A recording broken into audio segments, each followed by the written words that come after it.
You do it. Hey, it's Eb and Liv, and we're your meta psychics. I give you a B+. Oh, it was way better than a B+. All right, guys, here we are again to give you all the spoopy things that you want, but I don't want to do it. If you guys weren't here last podcast, go check that one out first, because we were talking about haunted locations, and we got so excited that we went on for so long that we had to make it part 2 with Liv's stories. And by we, she means her. Shh. So we're going to talk about a real fizzucked up person that kind of makes me feel bad talking about them because I feel like they shouldn't get any notoriety. But, you know, it's what you guys want. I don't even think it's notoriety because I feel like she doesn't like the things that she did. Or, like, is scared by it. Refused to sympathize. Now she's scared because she's a little bitch and can't fucking deal with what she did. I'm aware, but I don't think you're like notoriety, no, that word to her because because you're just throwing all of her fear in her face. I guess so. So we're gonna talk about Madame LaLaurie and the LaLaurie Mansion. She just hit all of the buttons. I did. I hit. Wow. That one, the blue button, is spoopy. Remember that for next time. Okay. Okay. All right. So let's start off with the history of this broad. Yeah. She's Liv is really nervous, which is interesting because she chose this story. I chose this story when we were BSing on Thursday when I was talking to the soul of Dracula. When you had big spiritual balls. Yeah. Those are not here today. So they are gone. First off, we were talking about, doing haunted locations and using her mediumship to kind of tell you what actually happened. So she was asking me about this woman, and the first thing I saw was this woman in a fancy-ass dress, like she was like upper-class, high-class woman, and she was standing on a whole bunch of bodies that were like gray, mutilated, like pieces of bodies. And she was standing on top of them, looking down her nose at me. But I also saw, like, a white woman, like a woman that is white skin, white hair, white dress. And how she explains herself to me, she's like a spiritual being. She's not like a human spirit, but she explains herself in a similar manner to, like, the Wizard of Oz and the two witches. The Wicked Witch of the West and the Good Witch of the East.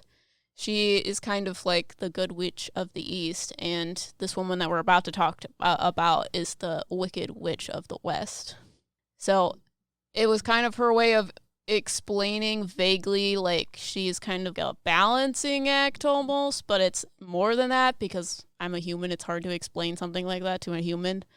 But I think she chills out with this lovely woman. Gross. It's disgusting. Yeah. Blech. She's really not looking forward to it. Yeah, you get to put your medium hat on while I just talk about things that I wrote about this morning while this lady tried to make her innocence clear, which is not a thing in my eye. So, you can try to sway me, spooky woman, but it ain't gonna work. Still did bad things. So, take that. All right. Her full name is Marie Delphine McCarthy, and she was born in 1787 and died in 1849. And Madame LaLaurie's real name, as I said, was Delphine. But she's also called Madame Blanc because of her second marriage. She's called Madame LaLaurie because of her third marriage. Sorry. So, she was a New Orleans socialite, but also a serial killer who is best known for torturing and murdering her innocent slaves in her household. And this was happening during the Spanish colonial period in Louisiana. So her Irish immigrant grandfather came to French Louisiana.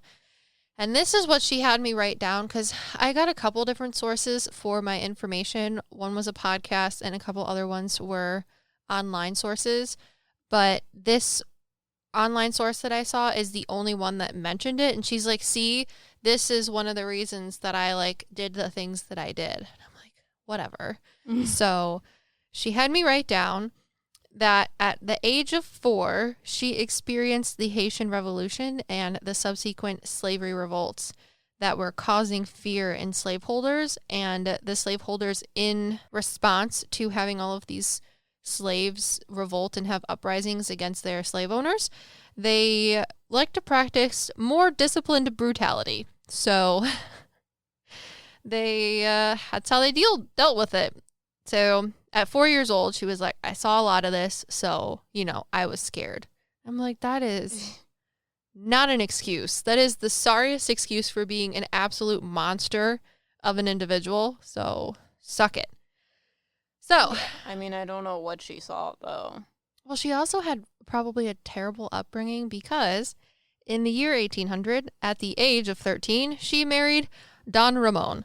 And Don Ramon had a big old fancy title because he was a high-ranking Spanish officer in Louisiana. It was like Don Ramon de Lopez y Angulo, I think. I'm really bad at Spanish, guys. It's not a good language for me. Like when they roll R's, I can never do that. Wow. I don't understand. I don't think I have the genetic capability. Yeah, I don't have the genetic capability to roll. Gelatin. Yeah. Sorry. To roll R's. I always felt inferior in Spanish class to a T. That's how I make that noise. Rolling your R's? Uh-huh. Well, then you say Don Ramon de Lopez's name. I can't read for this shit. Just letting you know. That's why I haven't read Harry Potter. Because you can't pronounce words? Yeah. Reading is hard, guys. Well, I mean, I don't know. Don Ramon had a long, cool name that I cannot pronounce. So I guess because of his high ranking, whatever, as a Spanish officer, he and, I don't know, we'll call her Delphine because I think that's interesting. Delphine were traveling to Spain, and on their way to Spain, she was pregnant with their first child. Well, he kind of foobarred the trip because he decided to die. And he decided. It was a decision of his. Yeah, he decided to die on the way there. And she was like, oh, Don Ramon, how inconvenient of you. And then she gave birth to their first child the next day. And I guess she had a even fancier long name than his, like actually 2 sentences of a name. And they called her Porquita. That is what I remember. This girl? The first daughter, yeah. Oh, the daughter, okay. She had a real long name, but they called her lovingly Porquita. Porquita. You're welcome. So, first husband decided to die. Let's keep that clear. Decided. I'm kidding. I'm kidding. I kid. Yeah. So, in the year 1808, she married her second husband, and his name was Jean Blanc. Hence why people also called her Madame Blanc. And if you don't know, Blanc means white, I believe. Blanco. I just know un blanc chaussette means one white sock. Yeah. Because that's what my mom wanted to name Kate, because she has one white sock. That's horrible. Yep. Anyways, in 1808, she married Jean Blanc for her second husband, and he purchased 409 Royal Street for them, which later became known as the Villa Blanc. But after she had 4 kids for him, he also decided to die in 1816. Decided again. It was a good 8-year run. God, you guys just gotta stop deciding to die. Oh, no. Wait, 1, 2, 3. Yeah. 4 kids. 4 kids. Decided to have 4 kids with him, and then he was like, nope, I gotta go wheels up. Peace out. It's a lot of children. The best part is that they're all named Marie. Yeah, that is so an Italian thing. I also think it's fun. Well, she's not even Italian. I know, she's but Irish. it's an Italian thing. My mom's name is, her middle name is Marie. I'm pretty sure all of her sisters' middle names are Marie. Everybody's middle name is Marie. Well, let's also talk about that Delphine's actual name is Marie Delphine McCarthy. Yeah. You know. That sounds really, really like they're very confused. They just don't have a lot of women names, you know what I'm saying? So her name is Marie, and then she names all 3 of her daughters Marie. Yeah. I forget what Borquita's first name was, but I'm sure there's Marie in it. So we have Marie Louise Pauline, Louise Marie Laurie, Marie Louise Janine, and then Jean Paul and Blanc. You're welcome. I just think that's hilarious. That would be like me naming all of my children Olivia. Yeah, I feel like that was the thing. This is an Italian thing. Italians do that, maybe. I'm Italian. I don't want to do that. I'm surprised that my middle name isn't Marie. I would be highly confused. Sorry, she's dissing me. She's like, well, that's because you're a lowly peasant and you wouldn't understand. You wouldn't understand naming all of your children Marie. So, since you're talking to her, does she refer to them as Marie? She's like Marie and all of them come to her? Like a herd of cats? Yeah. I don't know. I don't want to talk to her anymore. Ignoring you. Marie. She was also married in St. Louis Cathedral Basilica in New Orleans to one of her husbands, if not all. I don't know. So, 1808, Jean Blanc decided to die. Again, decided to die. Yes. And it was highly inconvenient because she waited a little bit longer this time for her third marriage to get married again. Because in 1825, she married her third husband. But, plot twist, one of her daughters had scoliosis or some sort of spine issue from swerving carriage lanes. And my take on it is that she ran an illegal carriage racing place. Shenanigans. Because what else do rich white girls named Marie do? Am I right? So anyways. Race what?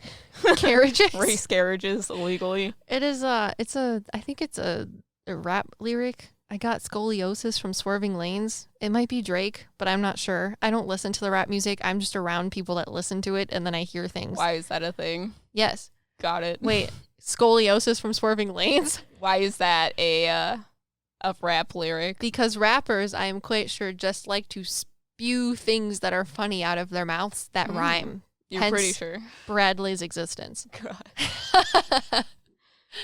So, scoliosis from swerving lanes, met a doctor, and he was much younger than Madame Blanc because he was younger.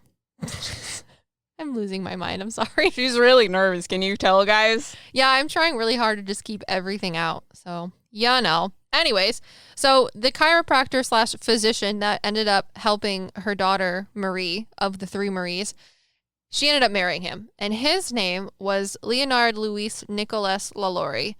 And they ended up, well, not they, she ended up buying property after they got married in 1825 at 1140 Royal Street. And she managed the property on her own, supposedly, with little involvement from her husband, Mr. LaLaurie. So in 1832, she had a 2-story mansion built on the lot that she bought at 1140 Royal Street, complete with an attached slave quarters, which is great, where she lived there with her So wait, were there slaves in the slave quarters? Yes. Or those were just like the ones that were like not, Yeah. Those were just the ones that were being kept good to keep up the show. And none of them were taken care of good, but it had an Better. attached slave quarters. Okay, go on. And that is where she lived with her 2 daughters and I think one of her sons, the last one, Jean-Pauline, lived there too. So, yeah. Apparently, according to the neighbors, because what else do you do in 1835 besides neighbor watch when it's hot in Louisiana? Try not to get eaten by, like, crocodiles and go noodling? I don't know. What do you do in Louisiana in 1835? Try not to die of malaria? I don't know. I don't know what's in Louisiana. Swamps? Swamp. Find Shrek. What? Find Shrek? Shrek is in swamps, no? I don't think Shrek lives in a swamp in Louisiana. How do you know? I thought Shrek was supposed to be Scottish. He has the Scottish accent. I thought he was from faraway Landville thing. Faraway Landville thing. Go on. Maybe it was Shrek's cousin. Maybe he's got extended family that are Louisiana French. You're a towel. So when the neighbors weren't looking for Shrek, they were apparently peeping on Madame LaLaurie's new house, where frequently they spotted her and her husband fighting. Domestic scuffles, if you will. So they were like, It's a little fishy. He's already like 25 years younger than her. So what's the problem, you know? She's like an old bat. She should be happy with a spry little chiropractor, you know? Let's see. So apparently their marriage was so bad that Madame LaLaurie picked up her petticoats and walked herself down to the first judicial district court and pled for a separation of bed and board from Leonard. Which I think is so funny. Next time Bradley pisses me off, I'm going to say I am going to go down to the courthouse and file petition for removal of bed and board if you do not turn down the television. What does that mean? Bed and board means she doesn't want him. Legally, I believe they're still married, but also legally it means that she doesn't want him to be in her house or sleep in her bed. Yeah. Legally. Cannot do this. Because you have to remember, the other two marriages that she had, the only reason she wasn't married to them wasn't because of divorce, but because they decided to die. Decided. Yes. Again. So she lived with those people, though. Yeah. But they were just really old, so they died. But now she's with a young whippersnapper, and he's deciding to live. He's deciding to live, and she will not have any of it. She says, "Sir, get out of my house." Really old guys so that they can die. Decide to die. But I needed someone to fix my daughter's back. So, how do you pay for medical bills in 1835 in Louisiana? You marry the doctor. End of story. Then petition for him to not sleep in your bed any longer. Yeah. Problem solved. So I guess her two children, the two daughter children that lived with her, as well as her son, also went to the first court with her and were like, yes, we think that our stepdad is not being good. And she said that her husband, quote, treated her in such a manner as to render their living together unsupportable. I do declare. Sorry, I just think it's so funny. What? That he's not allowed in her room or bed or house? Yeah, she's just like, I just don't like you anymore. Our living condition is unsupportable. So I just need you to support me financially, but not physically. What? So where did he go then? See, that's where it gets fishy because he apparently had this first court decree or whatever, but a few years later, she had a bit of a scuffle with her house and it got set on fire, and he was there when the house was on fire. And it wasn't like I'm popping in for tea with my stepchildren. It was like he lived there and came out of the house. So it's speculation about their marital happenings. But in addition to the neighbors seeing and noticing how their marriage wasn't going very well, there was also other things that were going on in the LaLaurie Mansion. The blue button. We found it, my dude. So, in addition to domestic scuffles, there was also a time that the neighbors noticed Madame LaLaurie outside chasing one of the slave girls with a whip. I mean, what would you do if you saw someone chasing a child with a whip? I would probably run the other way. You wouldn't call the police like her neighbors? Maybe after I ran away. Oh, okay. Maybe after. Okay. My ear hurts really bad right now. It's legitimate. So they noticed her on the veranda chasing one of her slaves who was 8 to 12 years old, and her name was Leah. And the chase escalated literally and figuratively to the top of the house, in which Leah ended up either being pushed or falling off of the roof to her death. And when people tried to figure out what happened, eyewitness accounts and the neighbors dictated or came to the conclusion that the reason Madame LaLaurie decided to chase poor Leah off the roof with a whip was because when she was brushing her hair, she got her hair caught in a knot and pulled too hard. Where's her mom? Whose mom? The little girl. I think she was a slave there. She was alive? I assume so. I think she's the one screaming. Probably because she saw her daughter tumble off of the third floor. Her? I'm sure if you're working in the house as a slave. My ear hurts. Yeah, I feel like I can hear a body hitting the ground. Oh, cool. Yeah. probably is not the Yeah, coolest there's like a thing. very concerned woman here that's like very angry about it, and it's her mom. I would be angry too. I feel like her name started with a T. She's cute. I assume so. So, anyways, while M talks to the spirits that I do not want to. I have a hard time talking to human spirits. Because it's like, when I'm reading someone, they'll be like, oh, there's an old person here. You're the grandma, right? And they're like holding a plate of cookies. I'm like, are you actually a grandma? It seems very suspicious that you're holding cookies. How I know I'm not making this up because most grandmas have cookies. You know what I'm saying? My grandmas were dead before they gave me cookies, except for one.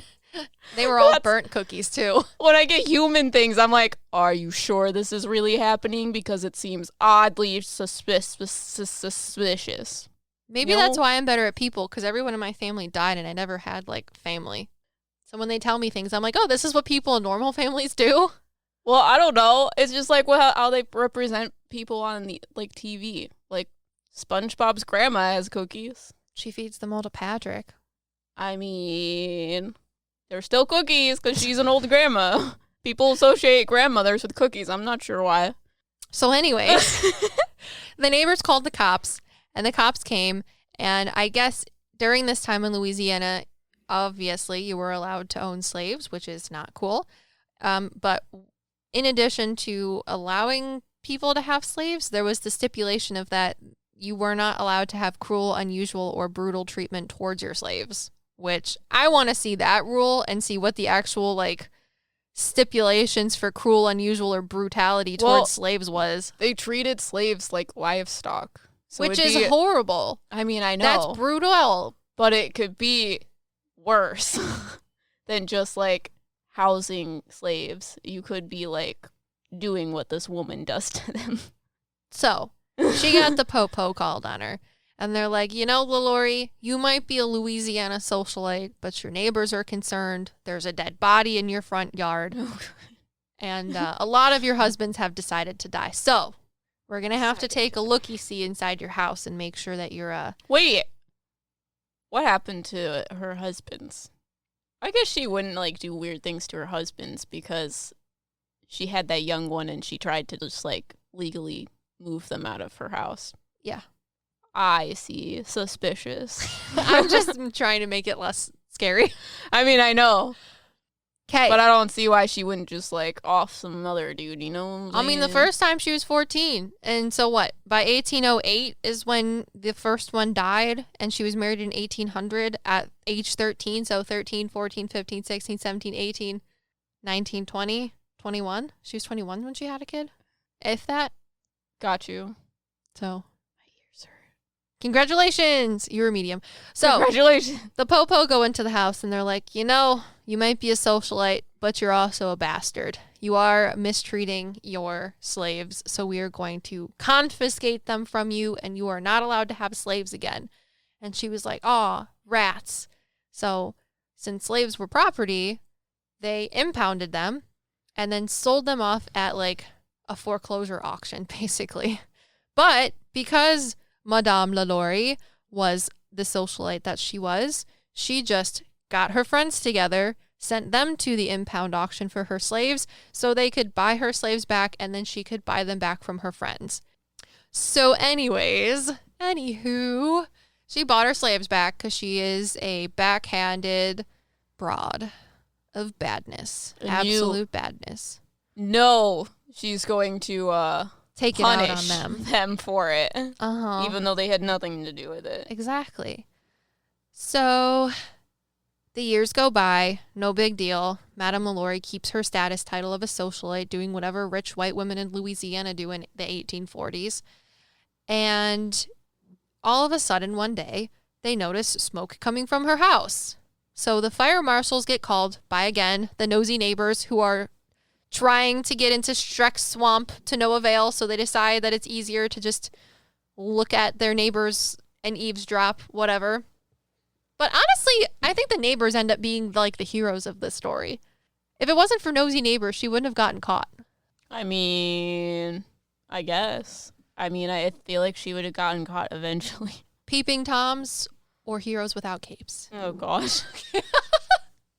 So anyways, people notice smoke coming from her house, and they call the fire marshals. The fire marshal and the judge go down there, and they like break through the one door, and the fire marshals are met by a woman in the kitchen where the smoke is coming from. And this woman is not just happily going about her business because she accidentally burned some cookies. She was a 70-year-old slave woman chained to the stove in the kitchen. And when the fire marshals got there asking how the fire had started, she started cursing them out and saying, "I started the fire, you idiots. I was trying to kill us all, and now you're going to ruin it." Yeah, so she didn't chain herself to the stove, which is what I thought she meant. No, Madame LaLaurie had a 70-year-old woman chained to the stove in the kitchen. And I guess this woman had started the fire on purpose because, I don't know, LaLaurie's eggs Benedict weren't to her liking. So this woman knew that she was going to get in trouble. So she didn't want to. And she knew that bad things happened in the house. So she's like, I have been talking to everybody, and we've made the executive decision that death is better than existing here. Light the house on fire and die with the house. Yeah, because it's better than existing here. Yeah. So while they were trying to get everyone out of the house, and were obviously noticing that there was still slave brutality and cruel and unusual punishment, they were trying to go up to the attic to make sure that nobody would be stuck in the attic as the house was burning. So Madame LaLaurie fought tooth and nail to keep the fire marshals out of the attic. Like, she did not want them going up there. Once they finally pushed her scrawny little socialite body out of the way and said, "Bitch, move," they were met with a gruesome sight in the attic. When they opened the door, there was about a dozen slaves, but not just hanging out. So according... This was the torture chamber. Yes. This was what the slaves had been telling them, which was, if you go up to the attic, you don't return. So there was about 12 people up there, both male and female, and the torture and mutilation ranged from being strung up on the walls and shackled in chains with your intestines cut open and rung around you like a hula hoop, to having your bones broken and then reset and put in a dog cage so that your bones would heal and you would look like a crab. There was apparently buckets haphazardly strewn across the room with human heads and severed limbs, and people on makeshift operating tables in varying states of decapitation or mutilation. In varying states of decapitation. Yeah. I didn't know there were multiple states. Yeah. The scariest one was a man that had been castrated and shackled on the wall with a stick protruding from the top of his head used to stir his brains. Gross. So, she was not a cool person. But yeah. Not even a person, if that. As a psychic medium, the stuff that I see upstairs is very strange. It's kind of like in a dark pool of little dark weird things. I see like dark spider things that aren't spiders, but they like have a lot of legs that move all around. But the thing that is the most present, because I feel like there's a lot of dark skittery things that don't really have like a conscious, they're just like energy things. But I see like a little girl that is up in the attic, and the little girl is a spiritual being, but she is like kind of off, like she's got darkness associated with her. So for the longest time I was like, so are you like a good thing or a bad thing, because I'm very confused. And she explains it kind of like, if you've ever seen American Horror Story, in the Asylum series, there was a character called the Angel of Death, and the Angel of Death would give the people in the series the kiss of death. And in the series, these people were tortured, they were crazy, they had a lot of different things that were happening to them, and the only way to escape the asylum was death. And that was like a very peaceful, very like wanted freedom for them. And that's where the kiss of death from the Angel of Death comes from. And she is kind of like that. She is like, She told me that she's like the loss of innocence because all these really horrible things have happened. But her energy is very like calm and peaceful, but she is very dark in the sense because it is death. So people are a little bit afraid of it. But in this scenario, she sits up here and is that comforting hand bringing them over to the other side. Horrifying. Absolutely horrifying. Em shrugs her shoulders like, it's just what it is. She's one of the only things in the house that isn't like angry or have a very skewed perception of things. She's like a outsider, and that's why she's the one like being my tour guide, so to speak. Because when I watch scary things, I usually get a tour guide. I usually like I said in the last one, I usually find like a human spirit that will stand in front of me and explain things to me so that I don't indirectly talk to really dark things. And she is the one that is kind of standing in front of me for all the other spiritual beings. So she's not dark. She deals with darkness. I don't know. It's just horrible. Like, she had ripped their fingernails out. She had sewn their hands to their bodies as what I would like to think as a way for them to not move away from her. Like, because if your hands are sewn to your body, you're not going to try and, like, use them to ward somebody off. Right. And, yeah, it's horrible. Also, in my notes, I put shackles, since there were so many people, like, shackled to walls, and I guess they had big, giant, like, collars on that were spiked, so you couldn't move your head. It was, like, a very restrictive position. And I put shackles, and from fucking where? Home Depot? Like, I know it's 1835, but where the fuck do you get shackles? Like, it's going to, like, Walmart. I don't know. She's a socialite. She can just get whatever she wants. Isn't that how that works? Let me just walk up to you with a martini in hand with no AC and tell you casually that I need 12 sets of shackles ASAP. Are you kidding me? How does one strike that into normal civil conversation? Maybe she dated a blacksmith. I don't know. The year's 1834 and it's fucking, they got wild sales on shackles, guys. God. Jesus Christ. So, I forgot the best one. The best one of what? One of her other things was there were people in dog cages that were covered in honey and then doused in fire ants. Yeah. That was a good one. That's just so sadistic. I mean, yeah. I mean, we were talking during the YouTube video like, oh, well, how did she like come up with all of these like horrible ideas? Because like usually serial killers have like weird sadistic things, right? But I feel like, I don't know, they can't be this bad. Like brain stirring? Are you fucking kidding me? Yeah, because it's not about like in anger, because I was like, well, why did she do all of these things? It's like a sadistic fascination. Like there's something wrong with her. Because usually if there's like a motive, because this spirit is trying to explain like, I was screwed up because I watched this stuff, but it was like, it wasn't that you were angry at this stuff. It was that you just had this weird curiosity because you don't like do these kinds of forms of torture out of anger. Yeah, if you're scared of something, that is not how you deal with it. I'm sorry. So whatever malarkey she's trying to feed to me, I was like, you can shut the fuck up. And it like annoys me even more because there was Judge Jean Francos. Judge Jean Francos was one of the first people to enter. And remember how we talked about how LaLaurie tried to get her husband to like be out of her board in bed and whatever? Well, he was there when the fire happened in 1834. And when the judge walked out to him, because he was supposedly supposed to be, I assume, the man of the house, Judge John was like, dude, what the fuck?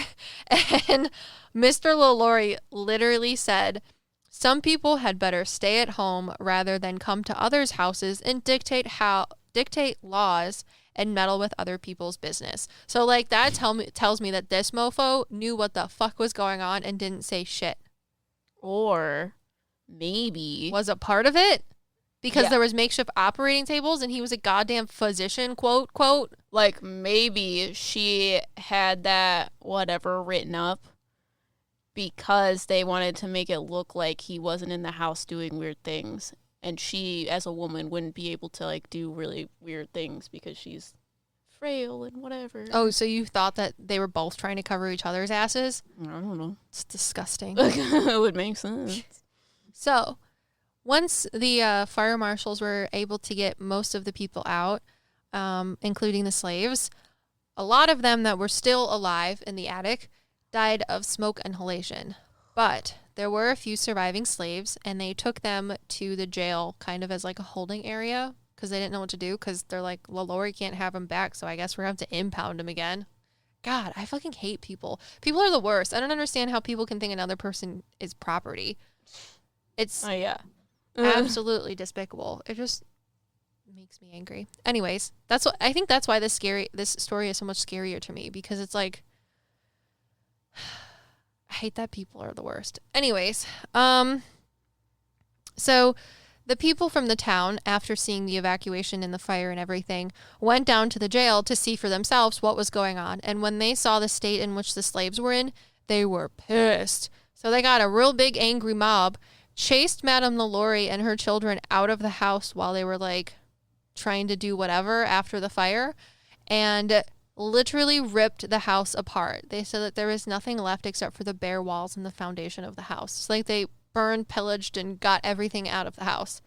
And in response, LaLaurie fled to Mobile, Alabama, and then to Paris with her children until she died. Because what else does a bitch do? Pieces out like a bitch. Like a coward. Coward. So, makes me angry. But I guess, according to French archives, she died in 1849 at the age of 62 from a quote-unquote boar hunting accident. But if you go to St. Louis Cemetery No. 1, I think it's still there. I'm not sure. They didn't say if the copper plate was still there. But somebody who worked in St. Louis Cemetery No. 1 found in the 1930s a copper plate that said her name and that she died at age 60-something in 1842. So, on to the hauntings. Because that's what everybody wants, right? Right? For something. You just got screaming in your ears? Yes. That's good. What? They're screaming in my right ear. Yeah, that's called spirit. I mean, I know. Okay. But who's screaming? Is it lot. actually screaming? Well, I get pressure in my ear when spirits want to say something and I'm ignoring them. So. I get whistling. Like, sheesh. Also, sometimes I just get the inability to hear things, normal things. Interesting. I hate it. It hurts. Turn your head off like I did. Oh, if I turn it off, it makes it worse. Turn it off. Worse. Okay. Okay. All right. So since the building was burned and then an angry mob came and ransacked the place, the building was unsalvageable. So the building that now stands in the same spot, I think, 1149 Royal Street or something like that, is not the original building in which Madame LaLaurie lived, which is interesting because when I was researching this topic, I was seeing a house that was white and it had, 2 stories and then an attic. Psychically, yeah. And there was almost like a terrace or a veranda that Leah fell off of and things like that. But I saw it like a very, I don't know, old timey white house, very Southern style, I would say. But the fact that when I was looking at the pictures this morning, I was like, that's not the house that I see. Not to say that everything that I see is highly, right. It's highly modernized.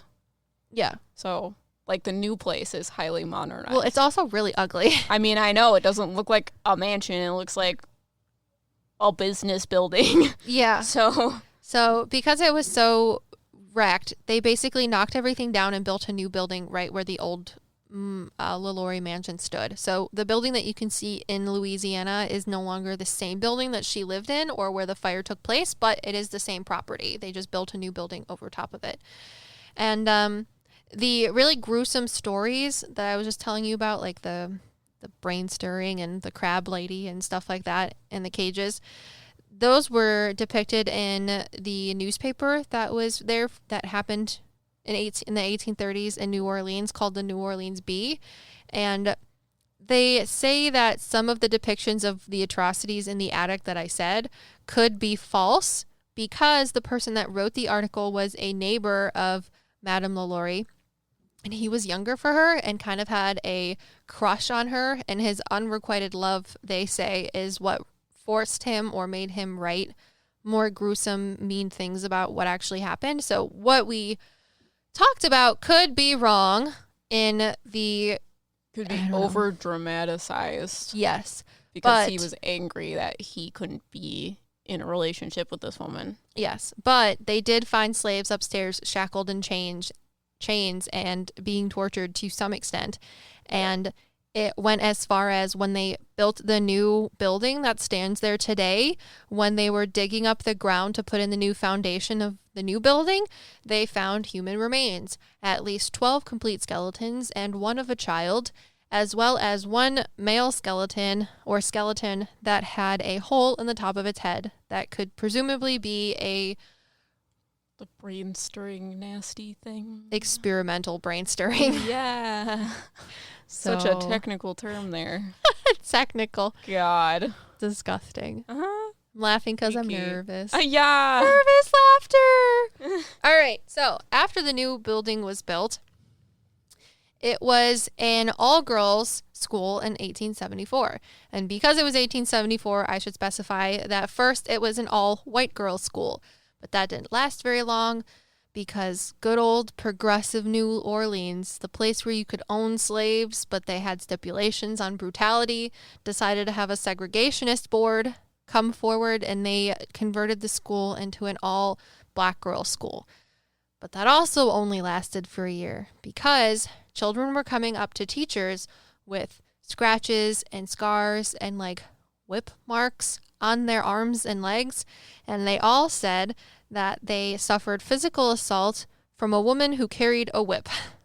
So they decided to ixnay the black all-girls school because the phantom woman with the whip was trying to assault children physically. Yeah, but I don't know that that's her. What do you think? I think your idea of the scary thing using the image of her to scare people is correct. Okay, so what I was seeing in the YouTube video is I don't see her in this location. I see something that looks like her or is trying to look like her because I feel like she is afraid to go back to this location, which is why she haunts another place that we're going to get into. But there are a lot of angry souls of the people that she tortured that are there. So she does not want to be anywhere like near that location. So again, like I said, there's a lot of dark energy around here because a lot of dark things happened. So a lot of times dark things will make themselves look like other things that people already know because it makes it scarier.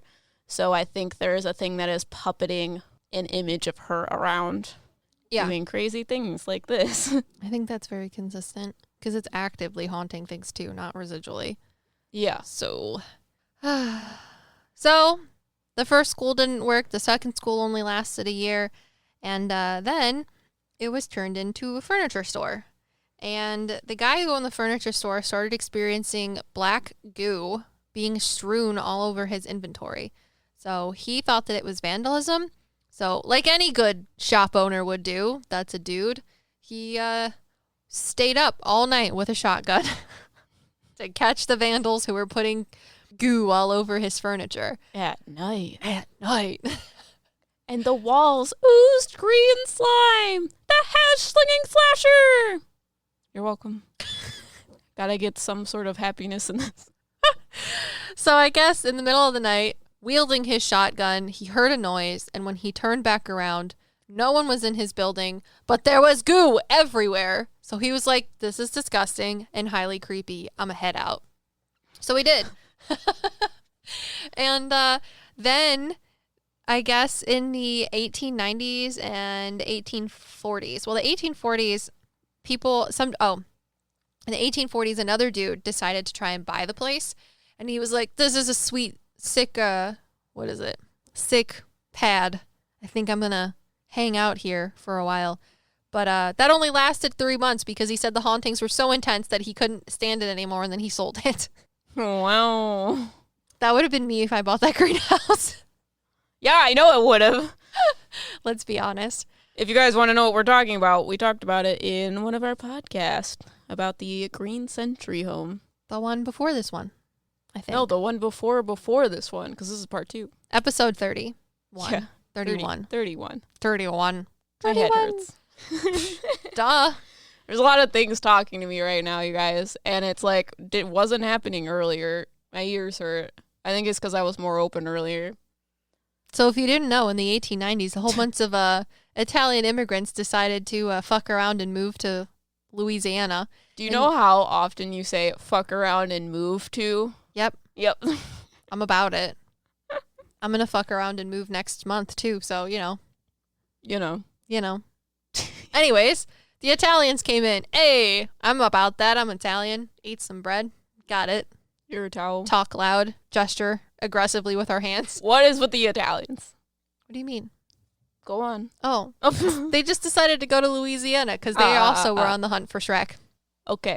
And because of the large influx of Italian immigrants, all of the people in Louisiana were like, hey, you need a bed. Hey, you need a bed. And the Italians were like, hey, yeah, I need a bed. Hey, take this cannoli. So they ended up renting the LaLaurie Mansion / not LaLaurie Mansion / new erected building in the property of said scary place, # slasher //. And it didn't go very well because everybody that decided to live there ended up suffering, quote. Suffering. Suffering what? Period. Suffering, period. Oh, just suffering. Okay. No, suffering, quote. Oh. Financially and health-wise. Severely suffering financially or health-wise. And in a quote from one of the Italian immigrants that moved in there, he said that the sprites in his house were going to kill him. He's like, they're not going to stop haunting me until I'm dead. And then his friend was like, yeah. He's got some demons in his house, and they're definitely not going to stop until he's dead. And then he was brutally murdered in his bed. So, you know, I would the usual. I would say that is suffering health-wise substantially. Yeah, I think there's something in the house that like makes you feel crazy. It's like a very like asylum-y place, even though it isn't an asylum. You're so smart, Em, because they also said that of the attendees that lived there, one of them went to an asylum, one of them got financially ruined, and another one of them got brutally murdered or died. Wonderful. Well, the one that got brutally murdered is different than the one that died there. They were before. Yeah, I think there's like an entity that like makes you like crazy, but I also think it might be all of the entities that are there. It makes me feel like it floats around on LaLaurie's body, but every time you look at it, the head spins and turns into something different. Wait, you see it? Yes. Okay, I thought I was going crazy. Just what it makes you do. Oh, you see the head spinning too?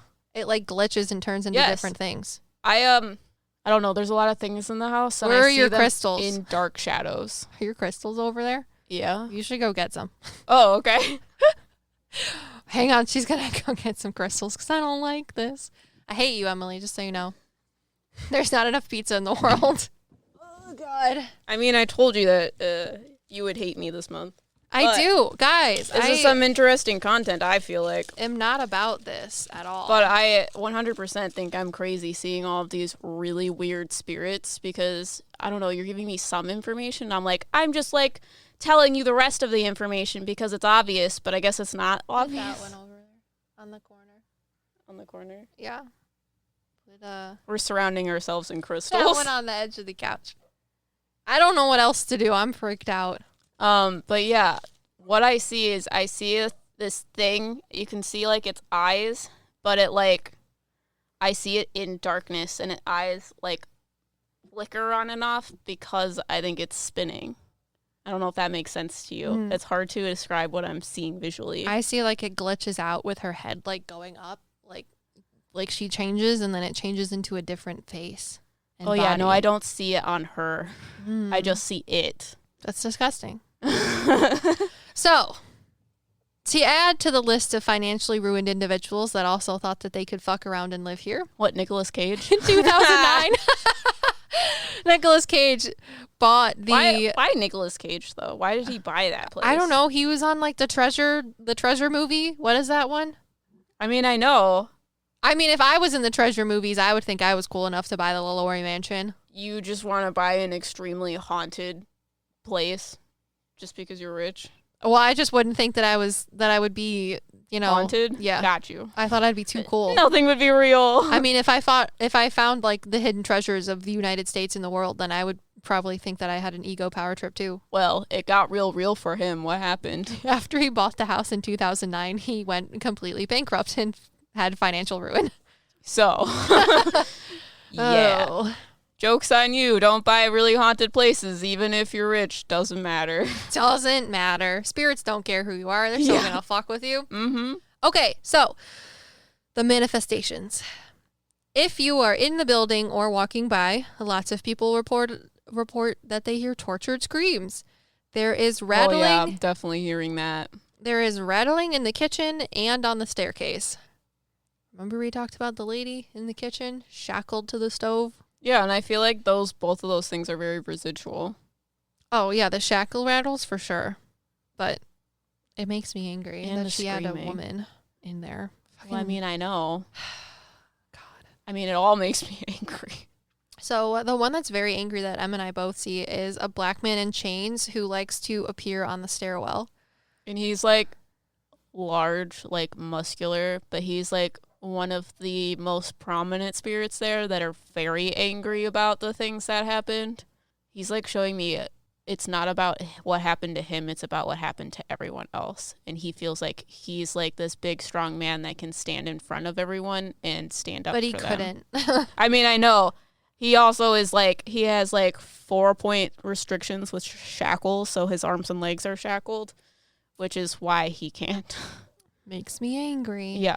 And according to one of the eyewitness reports, a man was trying to go up the stairs, and this man like appeared on the stairs while he was going up, and this physical human white guy was like, "Oh, the audacity of this person blocking my way," and decided to try and push through this person with his hand, but then quickly realized that his hand went through the individual and the person vanished. So good job, stairwell dude. That's cool. Cool trick. There are also, according to people that stay there, like when it was luxury apartments, which is more modern when I say luxury apartments, people have been reported to be sleeping in their room, but they'll have vivid hallucinations of their of their pets being killed in front of them, and the term that they used was butchered. So they're hallucinations, though. yes. Okay. That was that weird thing. Technically, yes. So children are attacked by the phantom wielding the whip, which was when the place was a school. And so wait, is the thing that looks like her the same entity that makes you feel like you're losing your mind? Yes. Okay. That Yeah. makes sense. So, whether you are inside the house or passing by, many people have remarked saying that they hear sobs, screaming, and a feeling of nausea, even just if they're passing by. So gross. And, imagine this one. Children are quoted going up to their parents when they're either passing by or in the house on like the haunted tours or whatever, that like to report saying that they smell burning flesh. Wow, they actually, that happens? Could you imagine a child walking up to you going, "Oh, Auntie M, I smell burning flesh"? I'm surprised they would know what that would be like. Exactly. Okay. That's why it's horrifying. Mm-hmm. Disgusting. One of the better ones is people will hear scratching coming up from the floorboards, and then when they look, there are scratch marks in the floorboards, but when they go back to check again, they're gone. Remember, there is people buried under the house? Yeah. Uh-huh. Disgusting. Ugh, we went through the intimidating man on the stairs. This is a real good one. There is a pale black-haired woman who likes to choke people while they sleep. Again, same entity. But fret not, because supposedly there is an apparition of a man who's shortly behind this evil, wretched woman who stops her from killing you. Who was that? Sorry. I have no idea. I feel like he might be one of the people that helped construct the new building and knew that there was a haunting there. So he was one of the advocates of that this place can still be used. I feel like he was very religious. Got you. So that's why he like haunts the place, but like in a good way. Yeah. Because he's a like, dark thing. let's not let fear consume us, because this place can still be okay, just even though it was bad at one point. Don't let its atrocities define you or it. Sorry. What do you think? The thing in there really doesn't like that man. Well, yeah, because he stops it. It tries to take him into the shadows. Yeah, but the man's too cool. I mean, I know, but it's really a weird thing. Gross. Our crystals are still in place. All right. So, named apparitions like to go up to people and show them their scars. Could you imagine a limbless woman bobbing up to you and she's like, "Hey, have you seen my legs?" I'm sorry, that's horrible. Hey, I'm a spirit. First of all, that doesn't make you uncomfortable. If that doesn't make you uncomfortable. Ugh. I think it little kids, when they have scars, they're like, "I got this one from fighting a bear." Chicks dig scars. Sorry. Sorry, that's horrible. Gotta get some sort of humor in here, but it's also not funny. Isn't that what comedy is? Just making fun of the horrible things in the world to make it less stressful? It is. Okay. He's not that big. He's got to make him look small. Big and small. He's got clown energy. Disgusting. But really weird clown energy. There was also a report from a woman who said that she woke up in the middle of the night to see an apparition of a woman with long black hair bent over her child's crib, whispering to it. Fuck no. Same thing. Fuck no. That's the, I would burn everything. Sweet nonsense is what it's telling me. Burn everything down. Burn it down. Trying to hypnotize things. Burn it all down. Burn it all down. It'll still be there. Ooh. Doors and windows like to open and close by themselves, whether you are in the house or outside of the house. And one time, there was a tour guide outside, and the lights, the street lights and lamps and stuff, were off. But when the tour guide mentioned Leah, the girl that fell off of the roof, all of the lights went on at her name. And then once she ended the story and said her name again, all of the lights went off. So, interesting. And people have reported waking up from a sleep and seeing Madame LaLaurie staring at them from the end of the bed or into the corner of the room. That's a good one. I'm going to do that when I'm a spirit. God, if you fucking do that, Emily, I'm going to die before you so I can do that for you. Burn everything. I already do it to you at work. So. Just you're not asleep. Disgusting. You came lurking around the corner. Yeah, came lurking behind your computer screen. God. And then the last one is oftentimes people will see a girl sitting in the fountain and crying, and that is Leah, because she fell right where the fountain is in the courtyard today. And that's the story of the LaLaurie Mansion. A1 horrible human being for your spoopy-tober. What about the cathedral? Oh, I forgot. Okay, so this is why I wanted to do this story, not only because it's super fucked up, and I guess that's what people like. I don't know. But because I was listening to a podcast about the St. Louis Cathedral Basilica. And not only is there a super cool priest guy that haunts the place, who ended up giving proper burials to people who were wrongfully killed when the Spanish took over French Louisiana, because after the 7 Years' War, the King of France lost to Spain, and as a settlement basically signed over the rights of French Louisiana to the Spanish, but didn't tell Louisiana that they were now owned by the Spanish. So when Spanish, I don't know, people came there and were like, "Hey, we own you now," all of the French people that lived in Louisiana were like, "Prove it." And they unfolded a written on napkin, cocktail napkin out of their thing, and was like, "Look, see, your king, signed you guys over to us. So give me all your, I don't know, gummy bears." Wow. And the French Louisianans were like, "Fuck you." And they had a big old scuffle about it. And at one point, there were 3 revolutionaries that were fighting for the side of France that ended up dying. And the Spanish, I don't know, military dude was like, "They're not getting proper burials." And back then, that was a no-no, because everyone was religious. And if you didn't get a proper burial, then you wouldn't go to heaven. So in the middle of the night, while it was basically monsooning in the middle of Louisiana, this priest came outside and snuck out and gave a proper burial to each 3 of the French civil rights guys, basically, so that they would go to heaven. So now he's one of the guys that haunts the basilica, as well as the 3 guys that he buried, I guess, like hang out with him, kind of like his protectors, which is so cute. It makes me want to cry. But they threw in that according to the people that work at the basilica and that go there, in addition to those spirits, they also see Madame LaLaurie there, which is wild to me. Because if you guys don't know, we've done a couple other podcasts where like souls are afraid to cross over because the things that they've done in this life, they don't want to have to deal with the people that they killed, or I guess like they don't want to have to I forget what it's called, like face God. They don't want to face judgment from God because of the things that they've done. So I find it interesting that Madame LaLaurie haunts the St. Louis Basilica in Louisiana, because I believe she got married there during one of her marriages at least. So why is she there?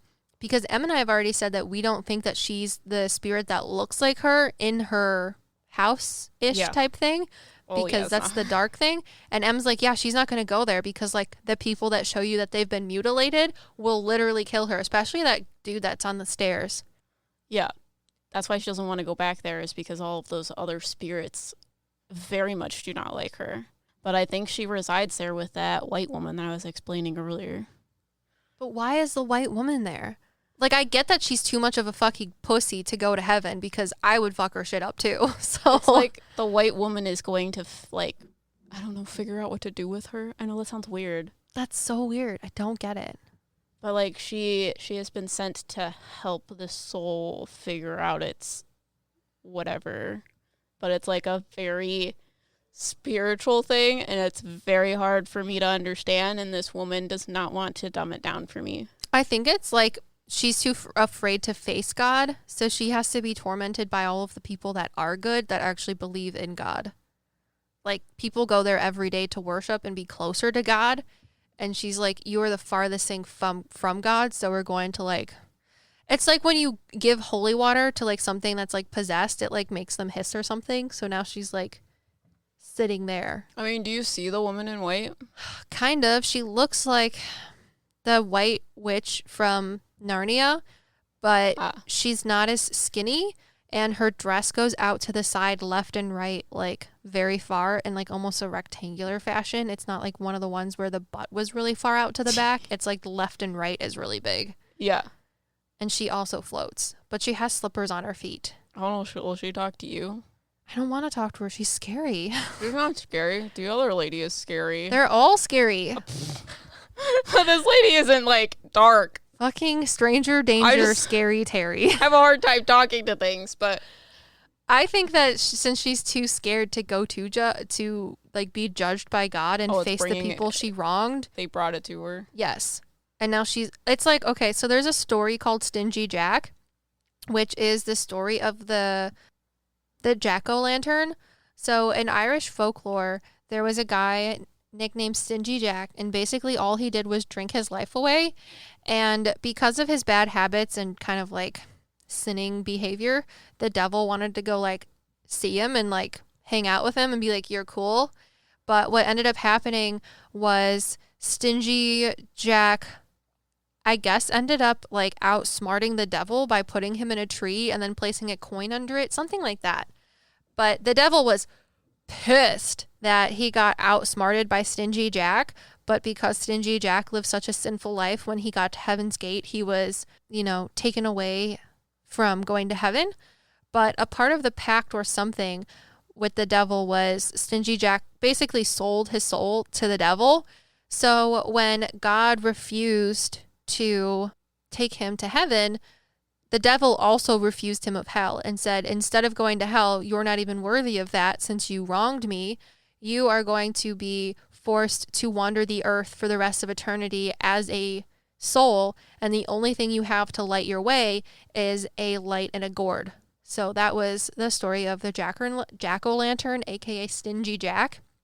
So I feel that since Madame LaLaurie is too much of a coward to face God and the people she wronged, and learn from her mistakes spiritually, she's going to be forced to reside within the St. Louis Basilica for the rest of her days as close to God as possible until she either decides to cross over or be like burned spiritually every day by people that are good.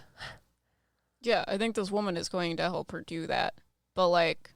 She's like her guard. She's not a guard. She's like the person that is going to help her learn the lessons because she doesn't want to learn the lessons. So the way they're telling me is like you say the rest of her days. It's a lot different when you're in spirit because you're outside of time. So it's not really an eternity to us, like millions of years. It's like a few seconds for them. Yeah, she's being spiritually scolded, but in a different way. Yes, because she refuses to move somewhere else. They brought like a balance to her to help whatever because the universe doesn't like things to be unbalanced. She is unbalanced. The universe is bringing balance to her. They're not going to let her get away with it because she was horrible. It's not even a they. It's just it just is like a state of being. I get it.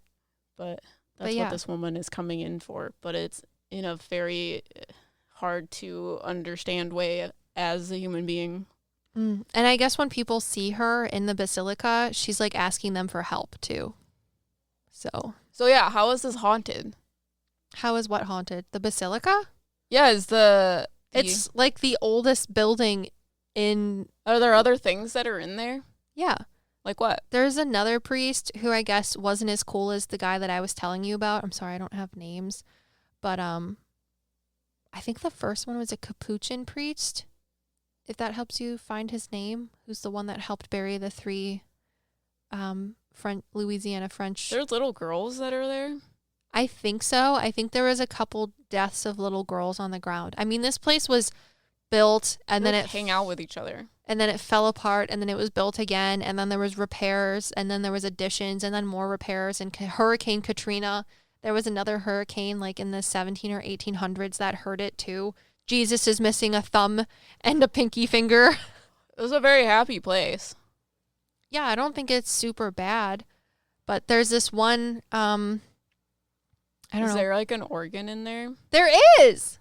Someone plays the organ. Yeah, there's Who a plays guy the organ? who's one of the priests, and during Christmas time, when all of the people go in for like holiday mass, like Easter and Christmas, he will sing the Kyrie? I don't know. Some sort of like religious hymn, and people hear him singing it. And I think he might play the organ too. That's fun. That's so cute. Yeah, it's not all bad. So. Yeah, no, the church is great.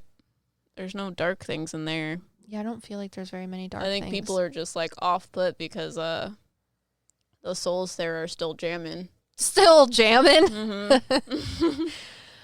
So, Madame LaLaurie, you're welcome. That was a heart attack for me to get through.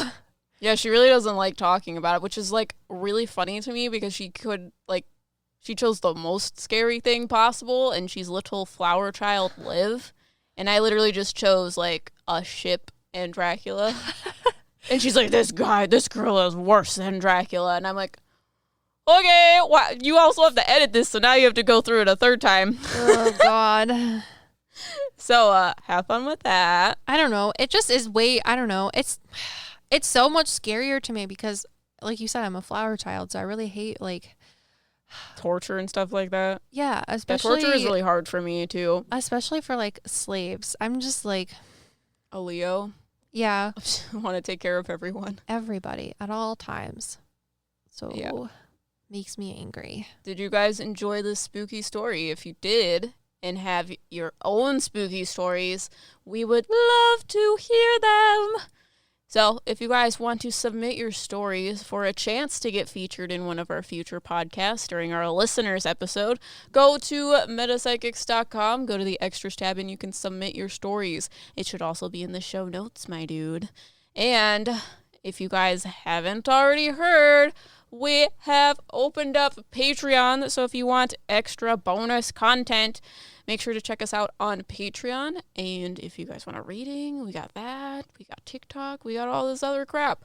So if you want more of Metapsychics, go check it out. Guys, if we reach one of our tier goals for Meta Psychics, we're going to get a P.O. box. She's mostly just concerned about getting a P.O. box. I'm so excited. So that we can do fan mail stuff. Oh, I'm so excited. All right. You think it's safe to take the crystals down now? Probably not. I'm not scared of that thing. Oh, its head spins. He's like, I don't know, one of those weird things from Scooby-Doo. That's the way that I'm seeing him now. M is the opposite of me. That is why we are the complement of each Like, other. I am very much not afraid of dark things, and I don't know why. I used to be afraid of dark things, and now I'm like, oh, well, if there's no difference between good and evil, then I shouldn't be scared of dark things because they're there for a reason. You know what I'm saying? We are your Meta Psychics. Oh, wow.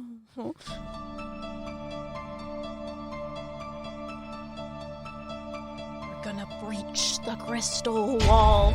God. It's gotta be a circle. It's an oval. We're not safe. The sea rhinoceroses. Wow.